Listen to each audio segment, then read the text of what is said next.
भक्तों हर महादेव। आइए रामायण नित्य पाठ्यक्रम में चौपाइयों का गायन करें, उनका भावार्थ समझें। पिछले भाग में हमने गाया कि प्रभु श्री रामचंद्र जी माता जानकी लक्ष्मण जी समेत मुनि सर्वंग जी के पास पहुँचते हैं, उन्हें दर्शन देते हैं और उनके इच्छानुसार जो वह वर मांगते हैं। सीता अनुज समेत प्रभु नील जलद तनुश्याम मम ही अवसव निरंतर सगुन रूप सिया राम।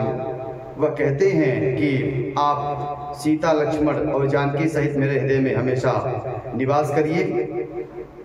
यह आशीर्वाद देकर प्रभु ने आशीर्वाद देते हैं। आइए आगे क्रम में हम चौपाइयों गायन करें, उनका भावार्थ समझें। वीडियो अच्छा लगे तो YouTube चैनल को सब्सक्राइब जरूर करें, शेयर करें, जय श्री राम कमेंट करें। आस कही जोग अगिने तनुजारा राम कृपा वे कुंठ सिधारा ताते मुनि हरि लीनन भयो प्रथम ही भेद भगति बर लयो। ऐसा कहकर सर्वंग जी योगाग्नि से अपने शरीर को जला डाला और श्री राम जी के पास से वे बैकुंठ चले गए। मुनि भगवान में लीन इसलिए नहीं हुए क्योंकि उन्होंने पहले ही भेद भक्ति का वरदान प्राप्त कर लिया था। जो भक्त भगवान के लीला में प्रवेश पाते हैं, जो भगवान से लीला स्वरूप में कि प्रभु की सेवा साक्षात रहकर कि प्रभु के धाम में जाकर और प्रभु की सेवा करते हैं, वह मुक्ति नहीं पाते हैं। क्योंकि मुक्ति के बाद शून्यवत स्थिति हो जाती है, जैसे कि हम गाढ़ निद्रा में सो जाते हैं, वहाँ कोई स्थिति नहीं रहती है। ठीक उसी तरह से तो उनको मुक्ति नहीं मिली, वह भगवान की लीला में चले गए।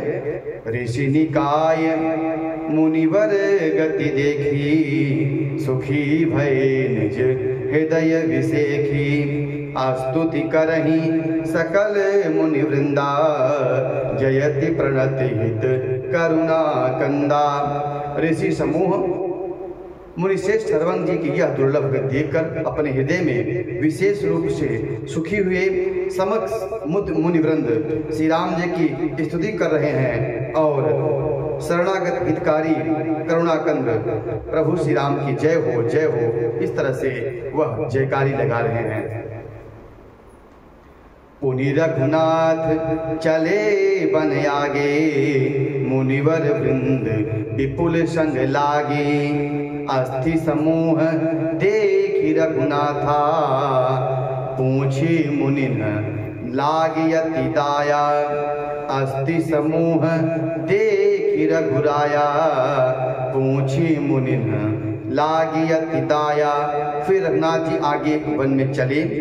श्रेष्ठ मुनियों के बहुत से समूह उनके साथ में हो लिए। हड्डियों का ढेर देखकर प्रभु राम चंद्र को बड़ी दया आई और उन्होंने कारण पूछा कि यह हड्डियों का जो ढेर है, पहाड़ है, वह क्यों लग गया है। जानत हूँ पूछिय कस स्वामी सब दर्शी तुम अंतर जामी निश्चर निकल सकल मुनि खाए सुनि रघुवीर नयन जल छाए। तब ऋषियों ने कहा कि हे प्रभु, आप अंतर्यामी हैं, आप सब जानते हुए हैं और आप सब जानते हुए पूछ रहे हैं, फिर भी हम बता रहे हैं। यह जो हड्डियों का समूह है वह निशाचरों ने मुनियों के खा कर उनके हड्डियों के ढेर लगाए हैं। यह सुनकर प्रभु श्री रामचंद्र जी के नेत्रों में आंसू आ गए। आगे प्रभु श्री रामचंद्र जी क्या कहते हैं। निश्चर हीन करौ वही भुजि उठाई पन कीन सकल मुनि के आश्रम ही जाय जाय सुख दीन। तब प्रभु श्री रामचंद्र जी ने अपनी दोनों भुजाएं उठाकर प्रण किया कि मैं इस पृथ्वी को राक्षसों से हीन कर दूंगा, राक्षसों से विहीन कर दूंगा। और इसके बाद सभी मुनियों के आश्रम में जाकर प्रभु सबको आश्वस्त किया और उनको सुख किया। मुनि अगस्त करे शिष्य सुजाना नाम सुतीक्षण रति भगवाना मन क्रम बचन राम पद सेवक सपन हुआन भरोसन देवक। मुनि अगस्त जी के एक शिष्य थे जिनका नाम सुतीक्षण था। वह बहुत ही सुजान जानी शिष्य थे और उनकी भगवान के चरणों में काफ़ी प्रीति थी। भगवान के चरणों से उनको काफ़ी प्रेम था और वह मन क्रम वचन से प्रभु श्री रामचंद्र जी के चरणों के सेवक थे और भगवान श्री राम के अलावा और किसी का उनको भरोसा नहीं था। केवल वह भगवान के भरोसों पर ही रहते थे। प्रभुआ गवन श्रवण सुनि पावा, करत मनोरथ आतुर धावा।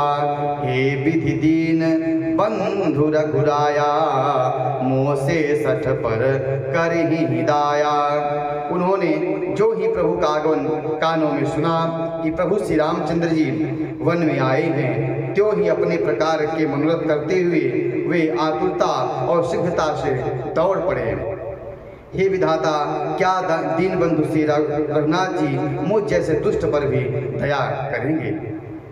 सहित अनुज मोहि राम गुसाई, मिली हहि निज सेवक की नाई। मोरे जिय भरोस दृढ़ नाही, भगत बिरत न ज्ञान मन माही। और क्या स्वामी श्री राम जी छोटे भाई लक्ष्मण सहित मुझे अपनी सेवक की तरह मिलेंगे? क्या मेरे हृदय में दृढ़ विश्वास नहीं होता, क्योंकि मेरे मन में न तो भक्ति है, न तो वैराग्य है और न ही ज्ञान ही है।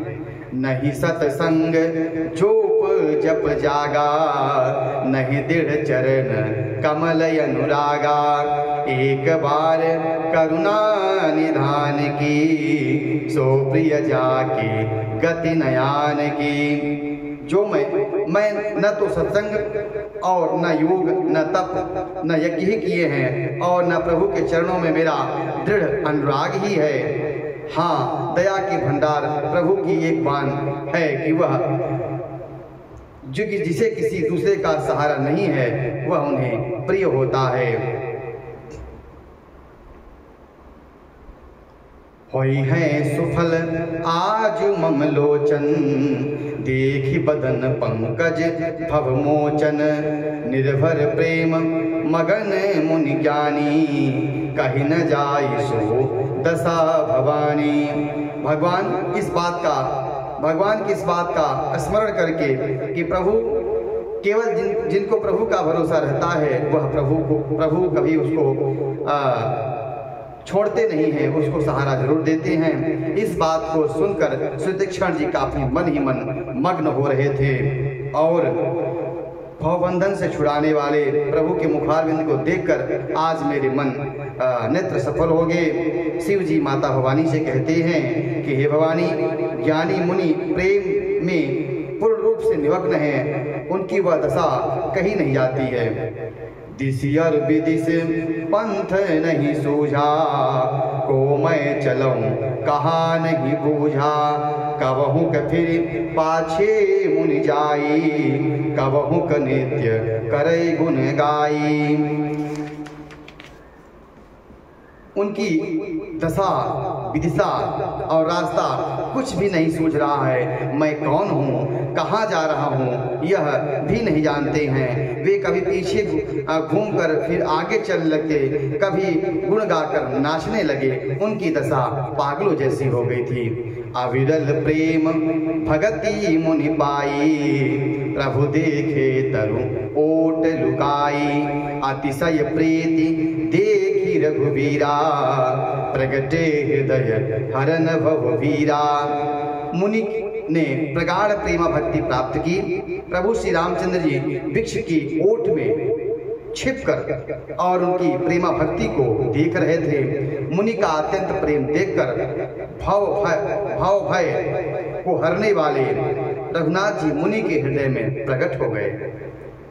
मुनि मग माज अजल होई बैसा, पुलक शरीर पनस फल जैसा। तब रघुनाथ निकटी चली आए, देखी दशा निज जन मन भाए।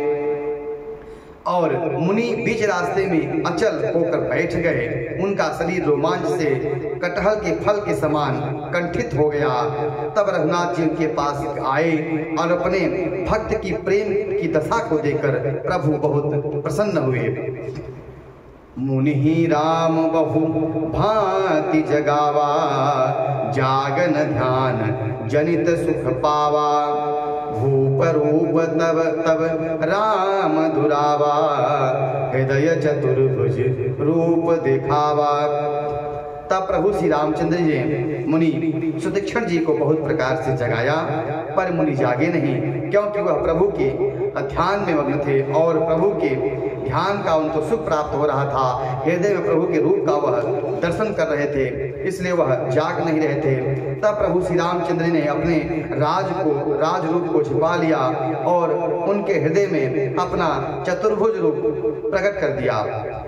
मुनिया कुलाई उठाए तब कैसे, विकलहीन मणि फनिवर जैसे। आगे देखी राम तन श्यामा, सीता अनुज सहित सुख धामा। तब अपने इष्ट देव के अंतर ध्यान होते ही जो प्रभु श्री राम का जो रूप था सुंदर, वह जिसका वह ध्यान कर रहे थे हृदय में, उसे प्रभु भगवान राम ने चुरा लिया और जो चतुर्भुज रूप भगवान श्री हरि का होता है उसे प्रकट कर दिया।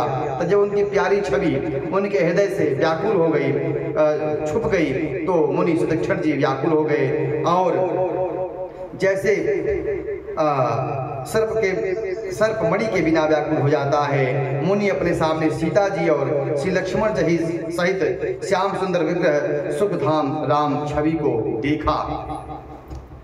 परेउ लकुट इव चरणनि लागी, प्रेम मगन मुनि बर बड़ भागी। भुज विशाल गही लिए उठाई, परम प्रीति राखी उरलाई। प्रेम मग्न बड़े भागी श्रेष्ठ मुनि लाठी की तरह भगवान श्री राम के चरणों में गिर गए। भगवान ने अपनी विशाल भुजाओं से पकड़कर उठा लिया और प्रेम सहित मुनि को अपने हृदय से लगा लिया। मुनि ही मिलत अस सोह कृपाला, कनक तरुहि जनु भेट तमाला। राम बदन बिलोकी मुनि ठाढ़ा, मानहु चित्र माझे लिखि काढ़ा। प्रभु श्री रामचंद्र से मिलते हुए ऐसे शोभित हो रहे हैं मानो सोने के वृक्ष में तमाल का वृक्ष लगे गले लगकर मिल रहा हो।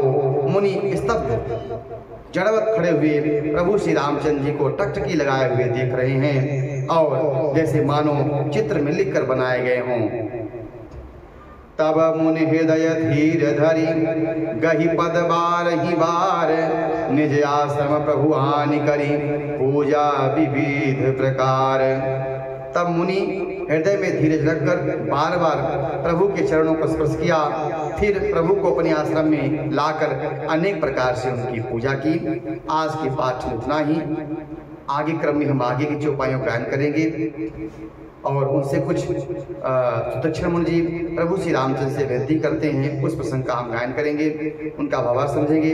वीडियो अच्छा लगा हो तो यूट्यूब चैनल को सब्सक्राइब जरूर करें। इसमें हम इस चैनल पर रामायण को एक क्रम से हम 3 दोहा 4 दोहा करके एक दिन में पाठ करते हैं और उसका भावार्थ समझते हैं।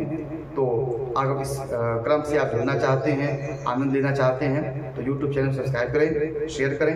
हर हर